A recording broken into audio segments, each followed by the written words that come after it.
Namaskaram and Sri Gurubhyo Namaha. Sri Gurubhyo Namaha. Sree Gurubhyo Namaha.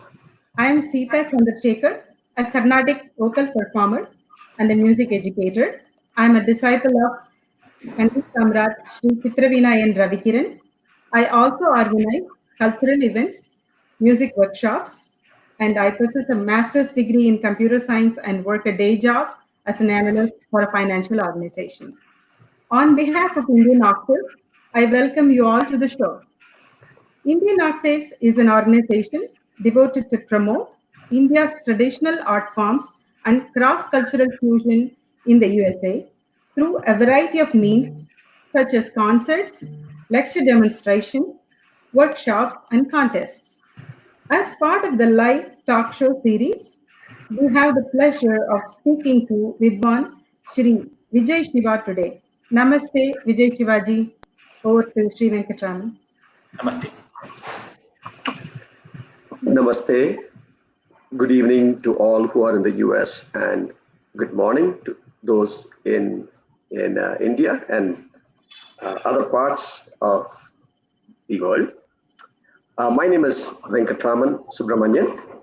I am a vocalist and a violinist, both that I owe to my guru, Srimati Savitri Satyamurthy, who was a great teacher and performer from the Adiyugudis Bani, Vrindamukta Bani, and then Dr. S. Ramanathan's Bani.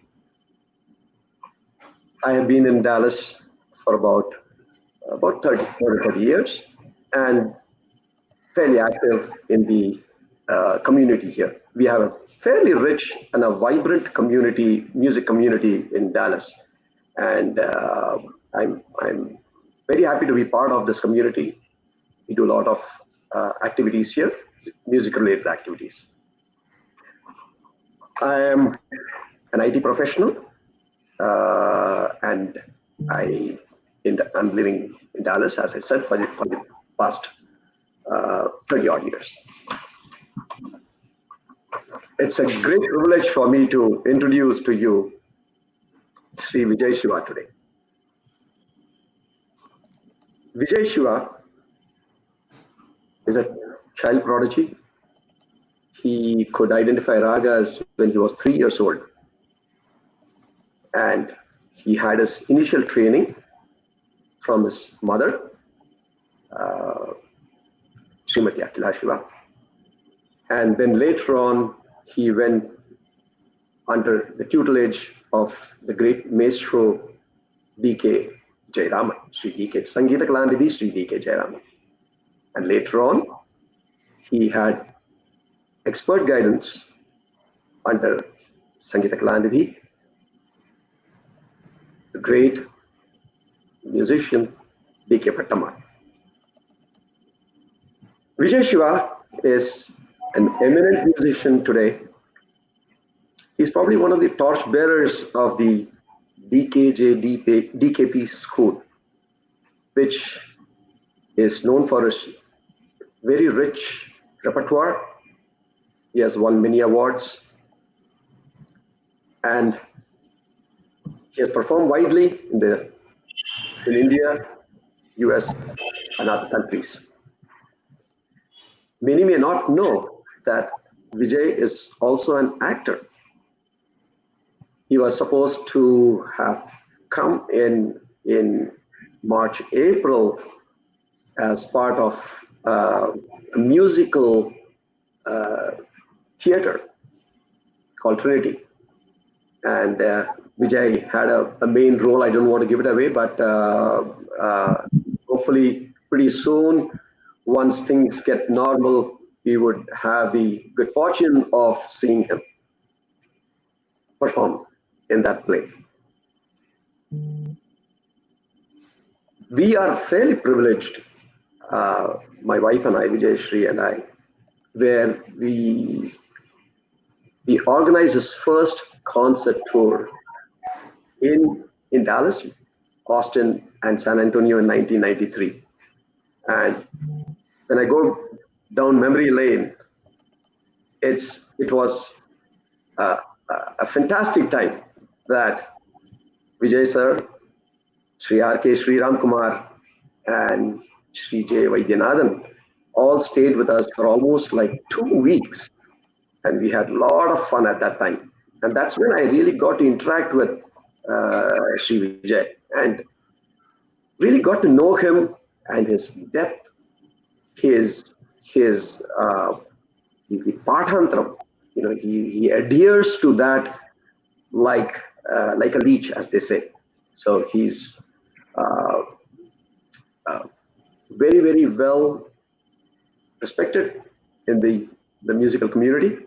And again, it's a privilege, an honor for Sitha ji and I today to share some views and probably more of an education for us and the youngsters who are working to learn from such an eminent musician what learning Carnatic music is about, how to do it, how to practice, how to learn the Guru Bhakti and various things.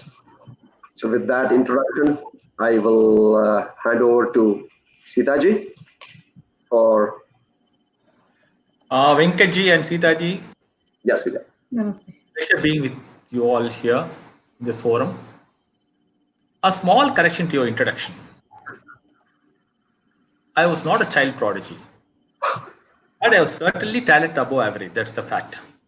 Otherwise, I wouldn't be here with you all. And second thing is, I also learned Mridangam from Sri Kumbakonam Prayer. My apologies. Gurus.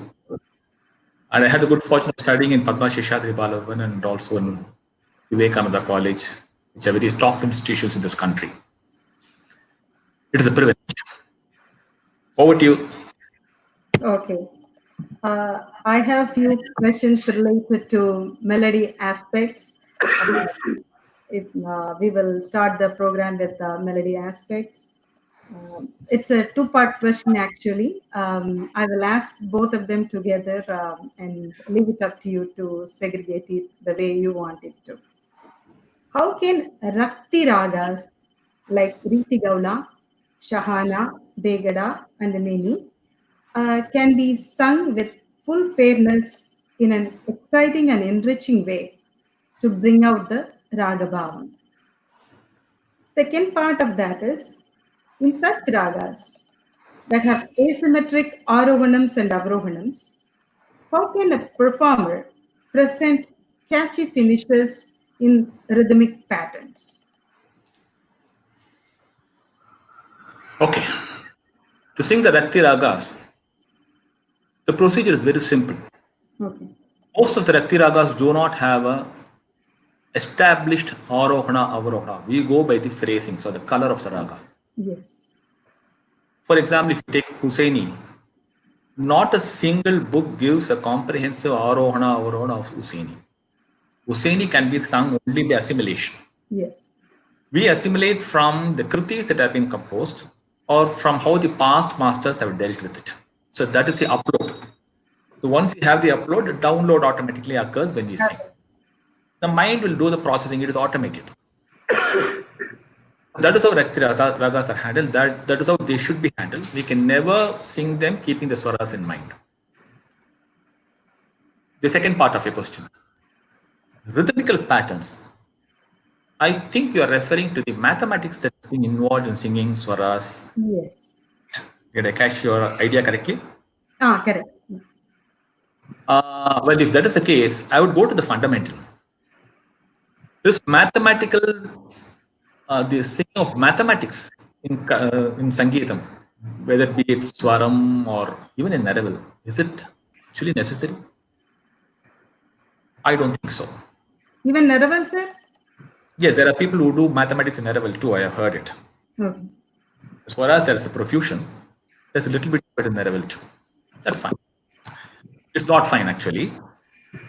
It can endanger the voice.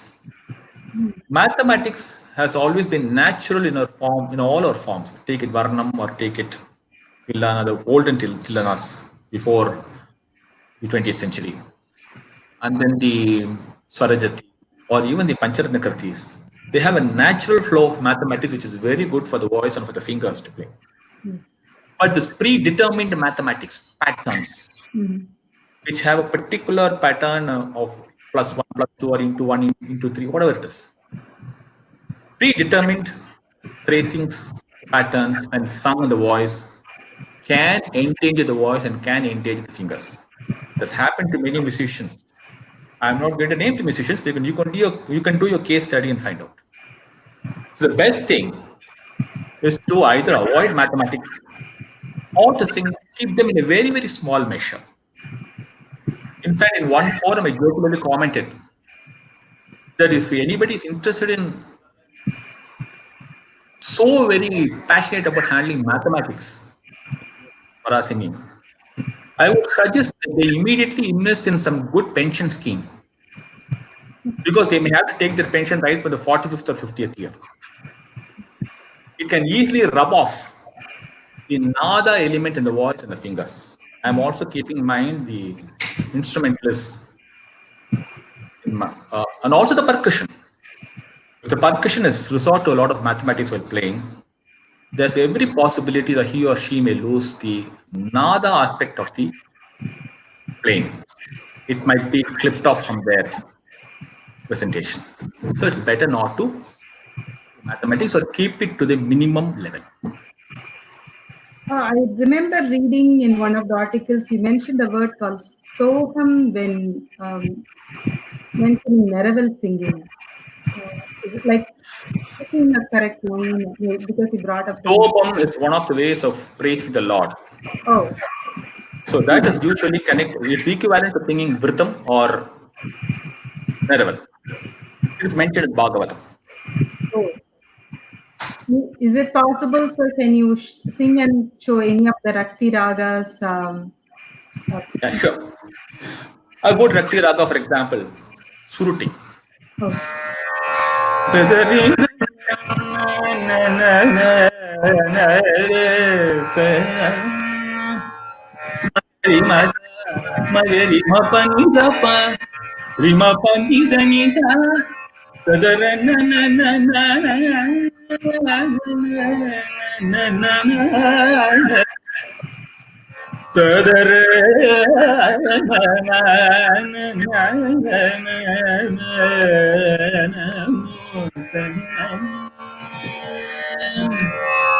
Useni, for example. So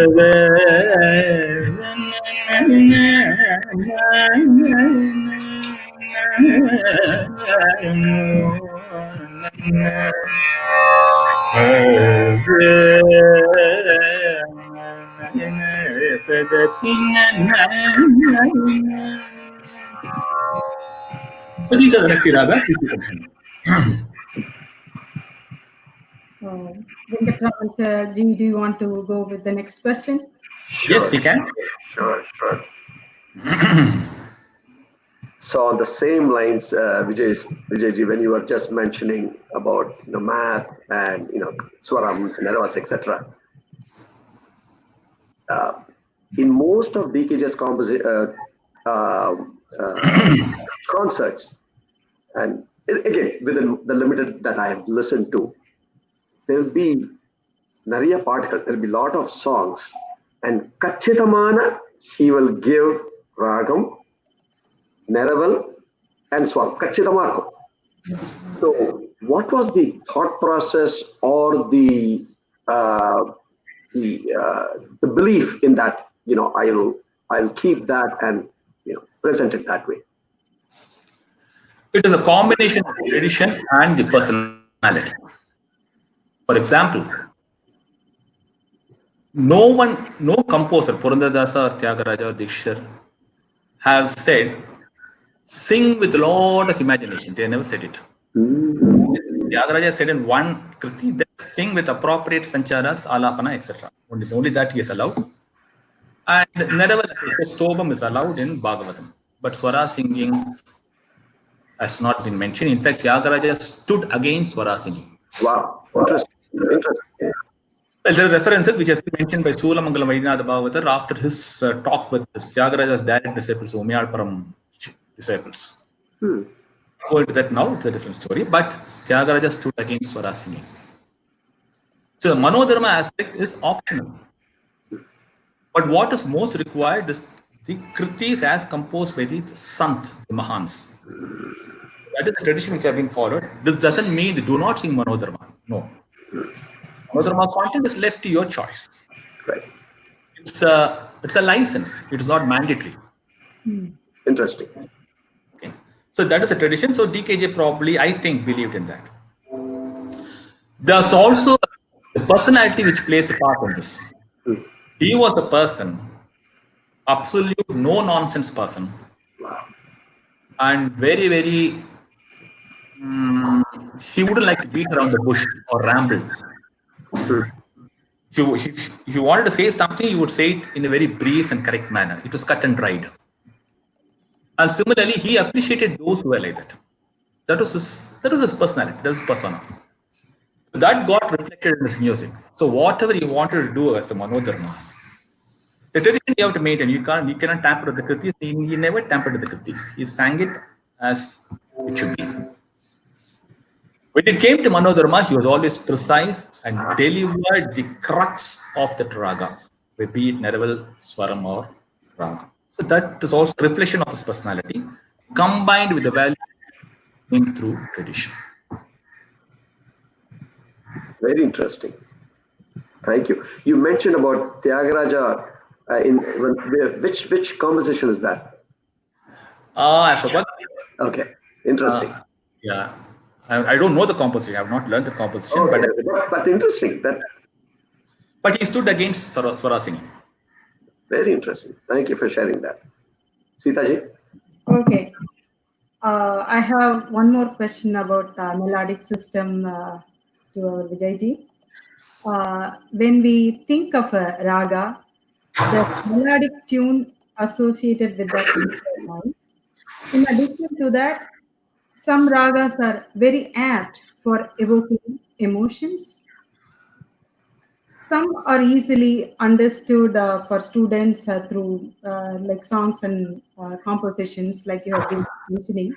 Sama for Shantam and Valor or Veera Rasam for we use some assertive ragas like Atana, Arabi, and we have raga Shahana, which is extensively used for Karuna Rasam, Karunya Rasam, or compassion. So, from your point of view, I'm asking because there are many ragas that can actually give one emotion, and same raga can sometimes bring different emotions. So, from your point of view, can you please explain the different ragas that can bring out various emotions? Ragas and moods. I think that is what you're asking. Yes. Okay. First of all, there are Navarasas, and the Navarasas, Yes. all of them we don't use in music. We don't use the Raudram and Bibatsam in music. Yes. Not, Yes. For dance, it is used. yeah, for dance they use it, and for drama, etc. That's fine. Each raga has a core rasa. It is Bhakti, Karunyam, or Raudram, whatever it is. But it can alter. I'll give you a couple of examples. Atana, for example, depicts Veera Rasam. Veera Rasam, yes.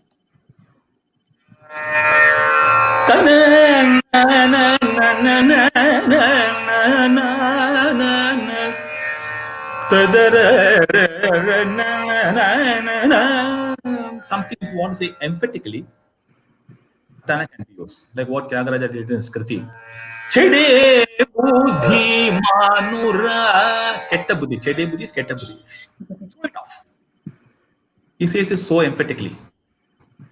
But the same Atana can be used for Bhakti Rasa, but also for mercy, seeking mercy. Ye papam je sitira ye papam. O Rama nenna papa panenna. Oh, okay. Tone. Now, what changes the mood of the raga? It's the lyrics. So, even if the raga has a basic rasa or a basic color, that color can be altered through the usage of the lyrics. To give Mukhari, for example, is Soha Rasam or Bhakti Rasam. It is also been used in Shringaram. We have a padam in Mukhari. But basically, it is Soha Rasam or Bhakti Rasam. Shiva Sundari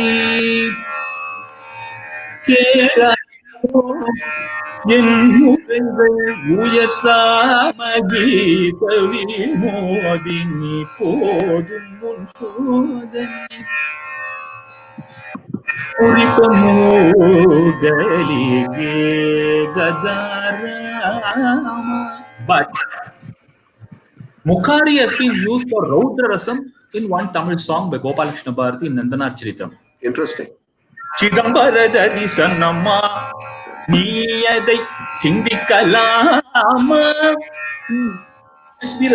Raudra Rasam is angry. Vijay is angry with Nandanar. So what made the difference? The lyrics made the difference. So what we have to do is understand the potent of the raga, the rasa of the raga, and also go by what the lyrics say.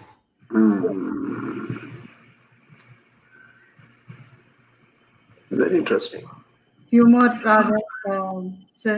Any other raga, please? I don't mind giving with this huge topic. I think it's better that we get this point and get to the next question, because I've spoken about it in some episodes for about 1 hour or 1.5 hours. So Venkataraman ji, we will. Sure. Wow, this. I think the Mukhari was amazing. I mean, how 3 different emotions can be brought to 4, and I think you so. Venkat, the lyrics that goes behind that. Sorry to intercept. I did say that Mukhari was used in Shringaram because you have Padam in Shringaram.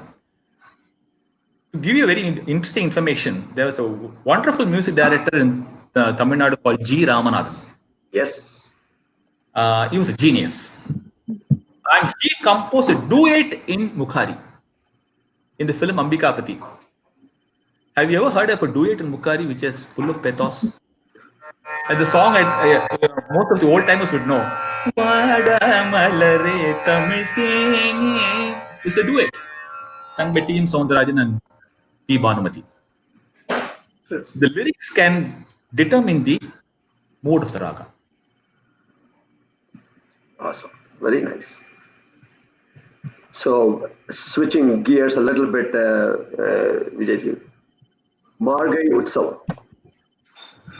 In couple of them, you chose how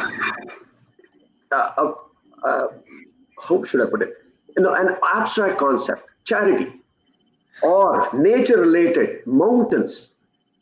It was just amazing that how much research probably you did to find songs or that depict or describe these its nature or this abstract concept. So can you share that and maybe sing a couple of them, a little just for us? I don't think there's anything singing in that, but I'll tell you how I go about it. I think that's what you're asking for. Sure. I mean, if you can sing also one song, that will help. The stage work for the starts from the learning process itself. Learn the kriti. I learned the lakshana of the raga in which the kriti is set, and also the lyrical beauty and the lyrical content of the lyrics. As I learn a song. When it comes to Margai Mahotsam per se, we are given the dates at least 10 or 11 months earlier. So at that time, what I would do is I would list out a few topics which come across to my mind. And as time passes, I will add the songs which I think would be appropriate for the topic. In a couple of months, I would check, and if there is a topic with a lot of songs, I would automatically choose that for the presentation.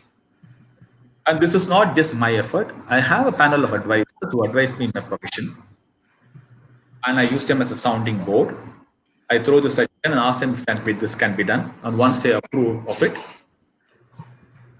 seek experts' guidance in doing it. I consult people. I go around, talk to them. and then form the song list and the script which should be narrated with that. And everything's ready by November. And then I have a rehearsal with the accompanists. And then it is presented during December. It not only involves my thoughts and the knowledge which I have acquired, it also involves the wisdom and the knowledge of people around me who help me. Unfortunately, I'm unable to mention the names because they don't want to be mentioned, and I can't do it without their permission.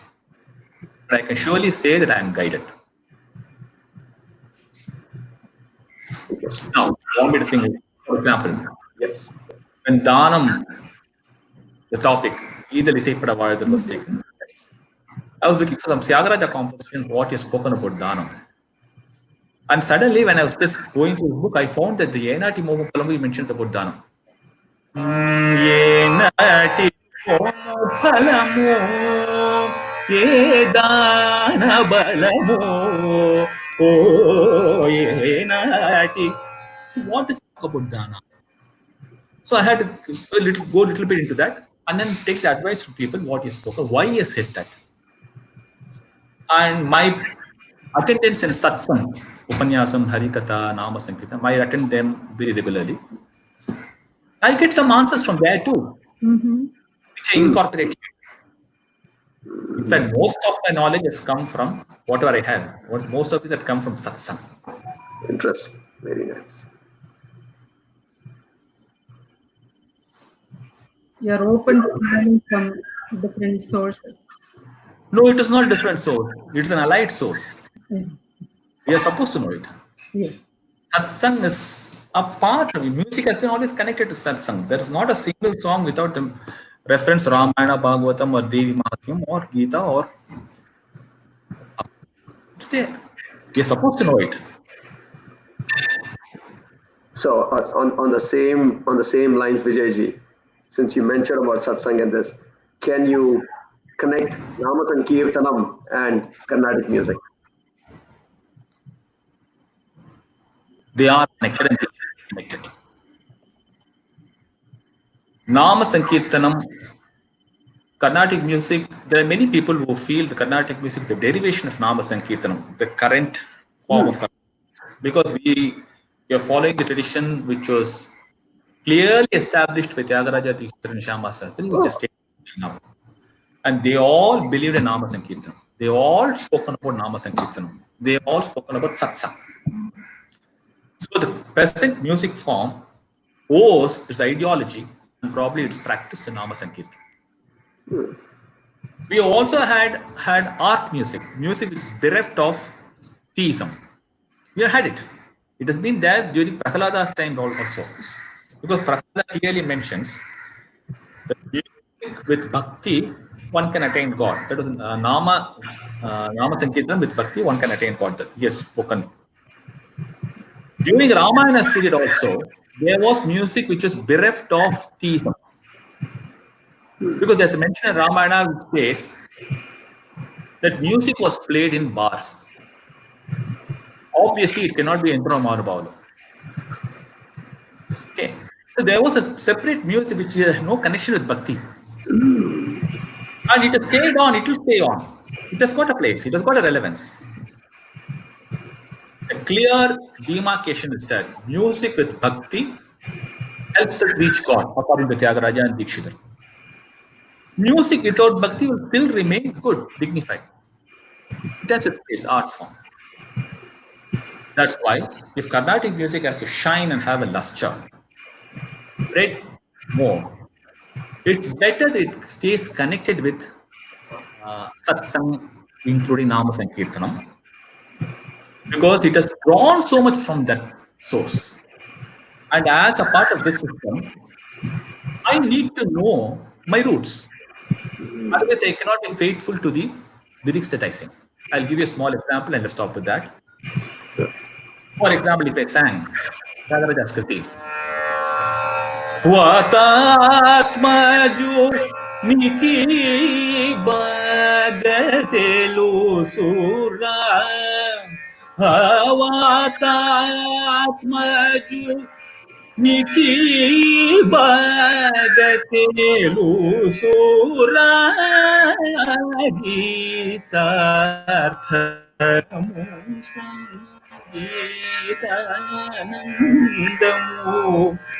Tyagaraja says, Anjaneya Vatatmaju Bhaga Tilusura, he knew very well the meaning of Gita, Bhagavad Gita. Now, where did Anjaneya listen to Bhagavad Gita? You Interesting. will not get the answer for this until and unless you listen to the Upanyasam of Mahabharata. The answer is there. He is connected there. Suppose I want to be faithful to this line when I sing it, I should know what is mentioned there and why Tyagaraja has mentioned it in the song. But I'm not going to have Upanyasam or Mahabharata now and tell where he is. So that's not something. You can find it for you, find it out for yourself. But the connection is there. On how do you expect me to be faithful to the lyrics if I don't know Mahabharatam and where Anjaneya came? That is why music should always be connected. The music that we believe will help us reach God should be always be connected to satsang. Again, Tyagaraja has mentioned about satsang in his kriti. मतभेदमने सहनास्तिक सम्मतवा कुलुबल्कुत Matabedamani, talking about differences in matam, talking about atheism. Do you think this is going to give you pleasure? But what gives you pleasure? Shitilo satsangati saukyamu. In this bhumi, only satsang will give you sukham. And Nama Sankirtanam is a part of that. Beautiful. Thank you so much. Thank you. Sitha ji. Okay. Vijay, the next question is about voice. Voice is very unique to each singer, and as much as it's unique, training the voice also make it fully blossom to a professional quality requires certain technique. So your guru, did he teach some techniques, or also you have worked in detail to research voice culture? Can you shed some light on how a singer can improve the voice quality and most importantly, maintain it also? I have spoken about the voice and its management in a forum, and that link is available on YouTube. Feed Vijay Siva voice, you will get that link of the seminar. You can listen to it at your leisure. Basically, a voice is a gift by God, and we need to put it to proper use. And voice is connected to the physical health, mental health, and the musical health. Bad music can endanger a voice. And that is where Sree Venkataraman helped me a lot by giving me good music. It keeps my voice safe. I took training from one Mr. Peter Calatin, who was one of the world's best voice trainer. And then I continued under Anant Vaidyanathan. I still go to him for advice off and on if I require. But I have been taught how to manage my voice. Does this mean that our seniors did not know about voice culture? No. They did know, and they acquired it naturally because they were singing in a period when there were no microphones, automatically grow their voice and sing from the abdomen. And second thing, they sang the physical tambura. Correct. They slowly lost that habit. And singing with a digital or an electronic tambura can ensure that the luster of the voice is flat. Many of them don't know about this. I mentioned this in that seminar. You can link yourself and see it. So if you are able to sing with a vocal throat and sing with the physical tambura or the manual Shruti box, then half the voice culture is taken care of. The rest of the voice engineering is done. I did it because I had to ensure that I have a workable voice 4/7 for a long period of time. Correct. Because the challenges of today are much more, or probably, much more than the yesteryears. If I sing a concert in Hyderabad, it's not listened in Hyderabad, but in other places too, at the same time or within a few hours. And I have to travel a lot, and I need to know the expanse of my word, whatever it is, so that I use it correctly. I must know how to manage my voice and commercial level, even for this Zoom meeting or this meeting. If I say 7 o'clock, I have to be here at 7 o'clock. I can't be here around 7 o'clock. But those days, if you look at the pamphlets, you would say, 6 mani alavil. Around 6 o'clock. That's all. Alavil. And they would never mention the end time. If you should sing, then whenever he finishes. That's it. But that's not the case today. You saw right from the spot one. No time for warm up. And if you're going to sing for 3 hours today, next day you have to sing for 3 hours at another place.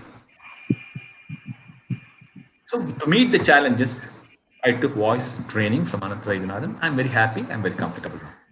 We are also very happy, sir. You have such a beautiful voice, and you are amazing.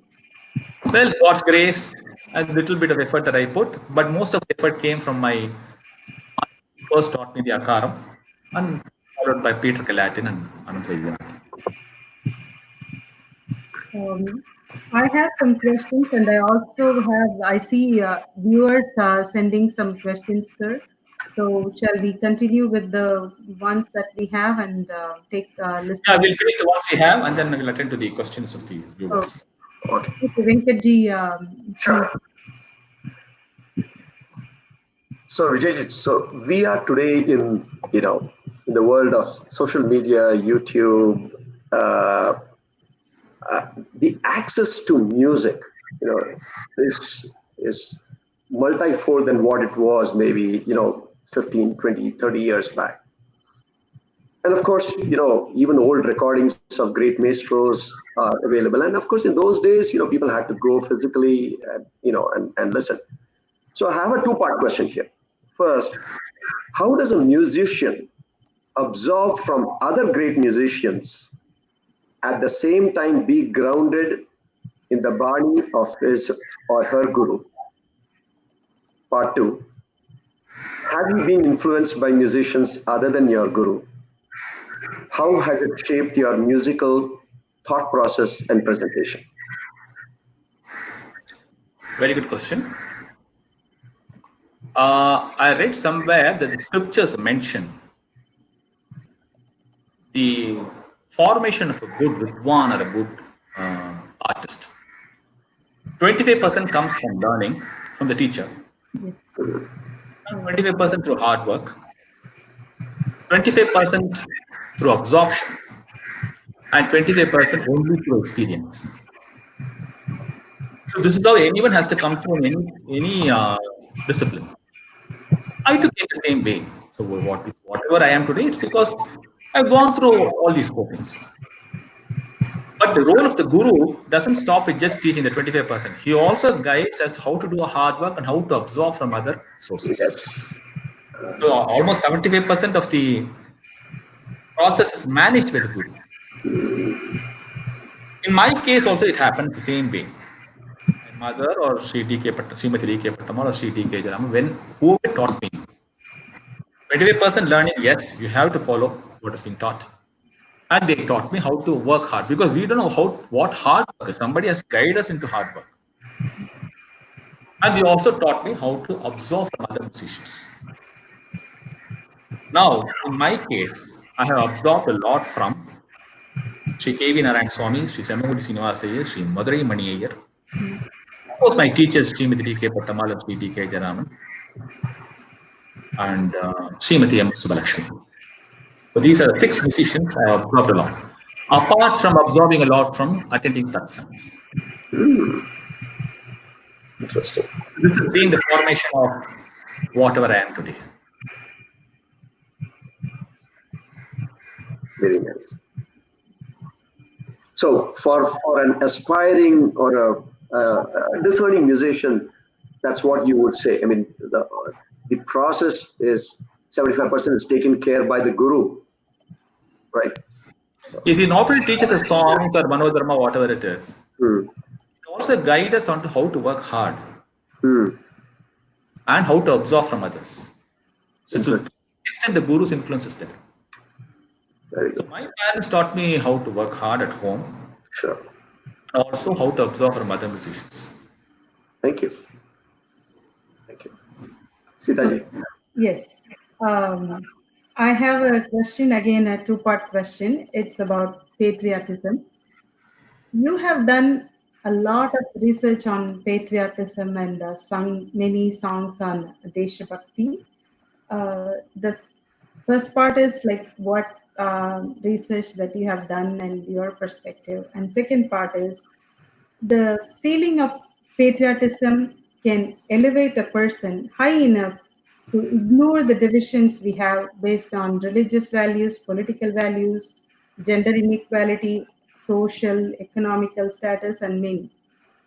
Um, we generally wish that patriotism can be raised above and beyond, maybe even the above and beyond the people level, and to be expressed better feeling, have a better feeling towards Mother Earth, which gives us the health and wealth and basic life necessities. How can music be used to elevate one's patriotic feelings? Okay, I'll answer in two parts. One is I have not done much research, but of course I've analyzed certain points about patriotic music, and I found that uh, political leaders and musicians used music as a tool to whip up patriotism, especially during the pre-independence era. Yes. To give a small example, there was one actor, come patriot or musician, Vishwanath Das, yes, it's Vishwanath Das. And he used to, there was a Valli Thirumanam drama. Mhm. It was Muruga getting married to Valli. In that drama, Muruga will sing this song. Punjab படுகொலை பாரில் tyre செய்த பஞ்சாப் படுகொலை. He's talking about Jallianwala Bagh. Mhm. Muruga singing Punjab Padukole, பாரில் tyre செய்த Punjab. Why is he singing this? He's in love with Valli, so he's singing this. So for them, any occasion they will use to whip up patriotism. And that is how patriotic music was so helpful in whipping up patriotism and chasing the British out of this land. Yes. The power of not only patriotism, there's the power of music. So the same music can be used for bringing around the healthy Vasudeva Kutumbam. That is part number one. Part number two.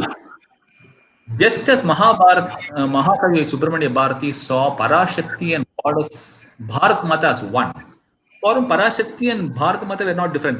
They were one and the same. For us Indians born in India, patriotism towards India and the world welfare both are the same. Mm. If you pray for India, you are praying for the world. Because India always believe in creating a happy world. There's no other nation, because we have never conquered any nation, we have never invaded any nation. We always believe that everyone should be happy. But it's not the same with the British. The British do not have an Independence Day. So they're always conquering. They never had independence. They still don't have Independence Day. But we never conquered or invaded any nation. We always believe that every nation and everybody in this world, Sarve Jana Sukhino Bhavantu. Patriotism in India and universalism are not the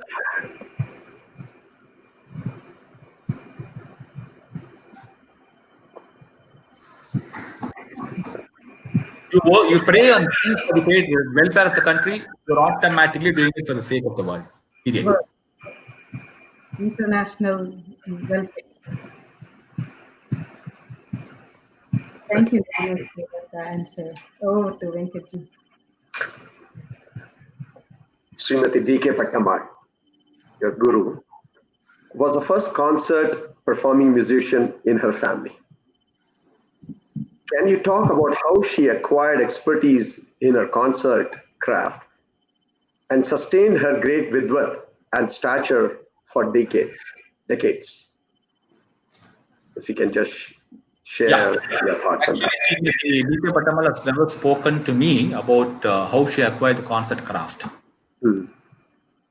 But I can believe, but she acquired it through her high sense of perception. Musicians of great stature who performed in Kanchipuram at the time, Ainapalli, Tiger Vardacharya, et al. There are two ways of acquiring stagecraft. One, you sit along with the guru on stage, observe and absorb. The other is sit at a distance in the audience or somewhere, again observe and absorb. When you sit along with the guru on stage, you have a little more proximity. So probably you can absorb a little more quicker. Just because you're observing and absorbing from a distance, it doesn't mean that you're never going to absorb. You're still going to absorb. Maybe it will take a little more time. That's all. So my message to the students of music who would think that they can learn the stage craft only by being with the teachers on stage, you're probably not exactly right. You can still learn the stage craft by keenly observing your guru or the musician on stage from a distance and absorb the elements. It's possible. It depends on how strongly and quickly you perceive. So Srimati D.K. Patamal, given the extreme sense of perception and the atmosphere that she had in Kanchipuram those days, she obviously acquired the stagecraft by observing those musicians and immediately put them to good use. And she shaped it because of her wisdom. Interesting. Did she share any instances of her learning from Sree T.L. Venkataraman on Dikshidhar compositions? No, not. She has given she narrated a lot of incidents, all this there. But he was not a full-fledged musician, T.L. Venkataraman. Okay. He was a scholar. So she put in a lot of efforts to bring out the Dikshidhar Kriti to the concert platform. Okay. In fact, Mr. DKJ told me how T.L. Venkataraman would sing, how they would decipher patterns and then construct them into a song. So there was a lot of effort in that. Okay. Because he was not a full-fledged singer, not a professional singer. Got it. Interesting. Sometimes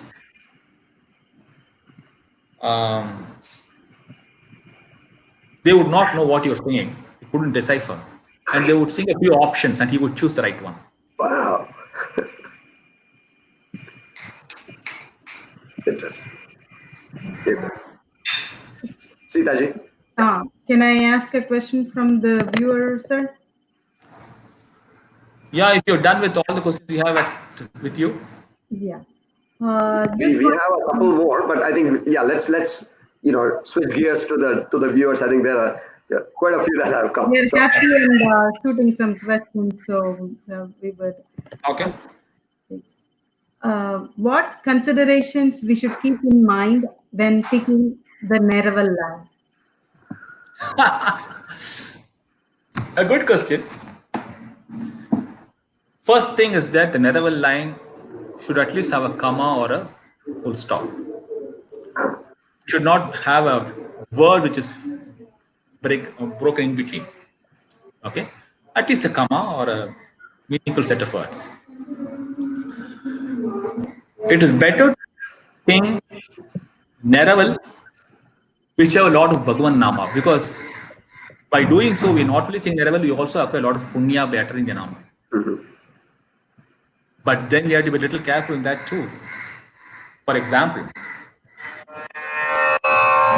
Bhuta Preta Pishasha Dhananatha Maheshwaram Prabhum Swarnakala Bhairavam. It says he's the Lord of Bhutam, Predam, Pishasha.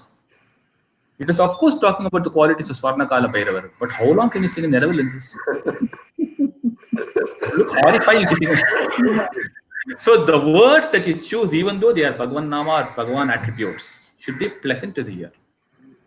Varnajala Jatadharam Sunavadhanam Kripakaram Varnajala Jatadharam. It's so pleasant to hear. So choose the line which has a lot of Bhagavan Namas and choose the line which are full of Mangalam. I have given you one bad example. I have given a number of bad examples which I have been doing. Let us try it out. Similarly, also it's coming to Swara singing. I also learned from my mistakes. I have sung Neraval at very inappropriate places, sung Swaras in inappropriate places, and I learned from my mistakes. Also sing Swaras with the words which have a lot of Mangalam in it. You can always avoid singing Swaras for Sani Dani Durmargachar. How long can be uttering Durmargam, Durmargam, Durmargam? Rigama Paluko Boat, you can choose that. Similarly, totally unnecessary, inappropriate. It's not wrong, it's inappropriate. Chede Buddhi is Ketta Buddhi. Ketta Buddhi, Ketta Buddhi. You can avoid. So Neraval, coming back to Neraval, choose a line which has a full stop or at least a comma or a good meaningful set of words. Choose the lines which have a lot of Bhagavan Nama in it. And you should also sound Mangalakaram. So the next question is, if Satsang and Nama Sankirtanam forms the basis for Carnatic music, is there any relevance for Ragam Tanam Pallavis, Tillanas, Javalis, etc.? Tillanas, Javalis have lyrics which are connected to not Javali and Padam, Tillanas, yes. Padam, Javali, they fall into the Shringaram category where we visualize the Lord as our beloved. It's a traditional way of bhakti. In fact, the Vedas say that all of us are Sree, only he is the Purusha. So that is the concept which Padam Javali have been developed.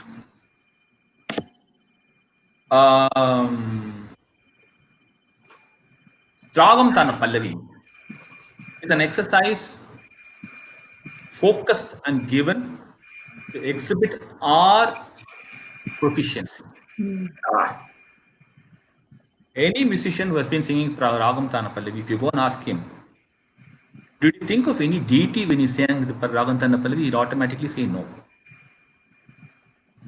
There's very little bhakti in it and more of exhibition of proficiency. That is not wrong. I'm not saying it's wrong. That too has a place in our music. So when it comes to Ragam Tanam Pallavi may not adequately satisfy the element of bhakti, but it will satisfy one's proficiency and the urge to exhibit one's proficiency, which is quite good. But let's not overdo it. That's it.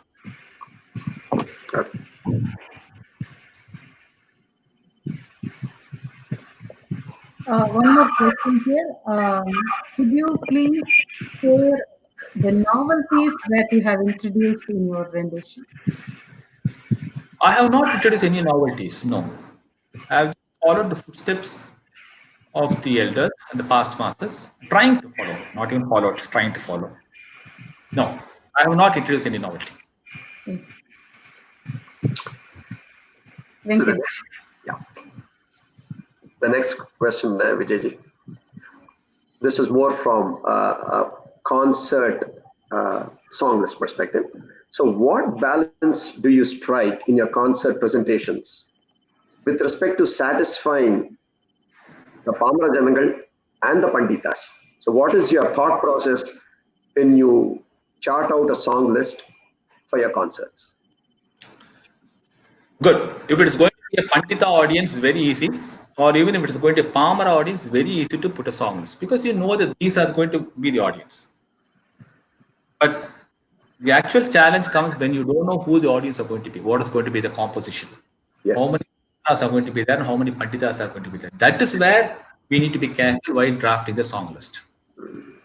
I have a formula wherein I include the compositions of the Trinity, compositions of the 4 languages, Tamil, Telugu, Kannadam, and Sanskritam, sprinkling of different talas, 3 or 4 alapanas, at least 3 levels, and swaras for 3 songs. Compulsory is Vilambakala swaras for a couple of songs, Very nice. and Wandareda Kirtana. This proves up the concept. And the Rentikala Choka Kirtana, at least 1 or 2. And at least 1 song in the Madhyama Sudhi. I have a better formula which I try to adhere to so that it is the success is ensured before I ascend the platform. Of course, I do make some cosmetic changes on stage. But as a former student, I'm a master in commerce. I've done master's in commerce. I believe that half the success is in planning, and only the other 50% is on execution. Try to ensure my success. Being a professional musician, I ensure my success at home in the planning itself. I discuss it with my accompanies. Every accompanies will have the song list beforehand before he ascends the platform with me. And the song list, I also discuss with my advisors and my family. My mother helps me sometimes. It's done before I ascend. So I would say, probably because of this attitude, I have attained a reasonable amount of success and very little failures. Thank you. And this technique was taught to me by Sree D.K. Jayaraman. Earlier, when I was singing, he used to draft the list for my concert.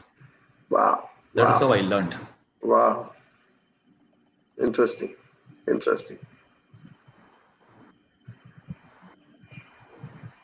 Sita ji? Yes, next question. Are there any new projects or other activities that you would like to share with our audience that we have not covered?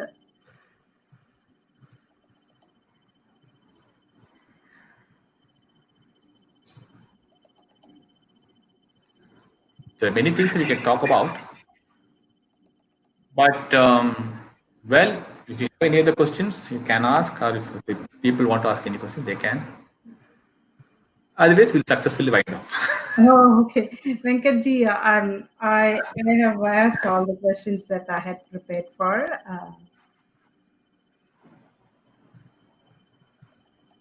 Okay,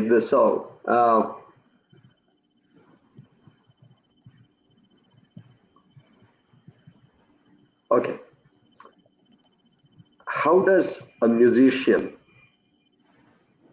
acquire equipoise to face the ups and downs of the profession? And I think to a fair degree, the way things are, now, musicians are also, to some extent impacted. So, your thoughts on that?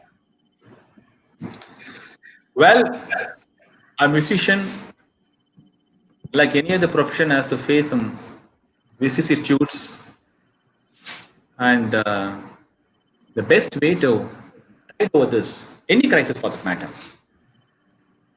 because there are certain ups and downs that always happen in one's life. Here it can be popularity or prosperity, whatever it is. All these things happen on their own. They have a pattern. And it's also a lot to do with the person's punya and papa, etc. So we can't keep analyzing that. Let's leave it. But what we can do as musicians is that we should need twofold mantra. One is to always put in efforts to be a better musician, and always put in efforts to be a better human being. When I say a better musician, it encompasses everything. Learning is memorizing the song and being in touch with the allied subjects, voice culture, teaching, listening. All these things come under the efforts to be a better musician. Efforts to be a better human being, positive attitudes, good yogic exercises, yoga exercises, good spiritual practices, reading good books, being in satsang, all these come under being a better human being. So once you pursue these two mantras, I am not saying that all of us are going to be good human beings and all of us are going to be good Muslims. I am neither both, neither of them. But when you put efforts itself, you get enough strength to tide over all these things. Yeah. Very nice. We have some more questions. One is if you have prepared a concert list ahead of time, have you felt the necessity to change it on stage? Yes. I always prepare the concert list ahead of time. And as I told you, I rehearse it at least once. I also rehearse my accompanist if necessary, but I share the song list. Everything's done. Those preparations are done for every concert. But when you attend the program, you will find that you may find that the audience is expecting something else, or probably you have an intuition that this song could replace that. It has happened. I will happily do it. And sometimes even the accompanist would secretly suggest to me, "No, change this list. This is not going to work." That's happened. And I would happily do it. So this is all, there's a provision for change. It's not a military rule. It's a provision for change. Again, as an extension to that, Vijay, how do you strike a rapport with your accompanying musicians? And as a team, how do you connect with an audience? It's something that we could learn. Yeah. Connect with the audience. All that it requires is to be harmonious on stage, both musically and emotionally. Period. Then the rest will take care. You are harmonious in your delivering of the music and harmonious in your attitude with your accompanist. Automatically, there will be a connect. You don't have to worry about that. But how do we connect with our accompanying artists? One, it can happen organically if they are the same wavelength musically and temperamentally. It can happen organically, but most of the time that does not happen. In which case, we have to put in an effort to make it happen. How do we make it happen? First thing is to drop the ego, discuss with the accompanist what we can do, how we can present. Even if you're unable to connect physically, even if you're not in the same town, you can connect through it. I still do it. Have good discussion what we can do. If necessary, have Skype rehearsals. Or come home, have fun, and have a good rehearsal at home with tiffin or dinner. Enjoy yourself and erase all the ego, everything, ego issues, all these things, or what inhibitions. Let them all go away. Once these things go, there will be a lot of harmony in the music. And there will also be a lot of happiness on stage. If you don't do this, it will sound very cacophonous for the audience. But the problem here is that the audience will not come and tell us you were very cacophonous. They are not going to tell you. They will just get disturbed, get away, never come to your concert again.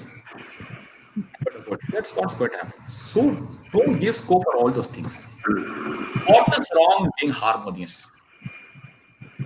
Are we on stage to challenge each other? Is it a Mahabharata? No, it's music. It's harmony. If we realize this, fine. Most of the concert, unfortunately,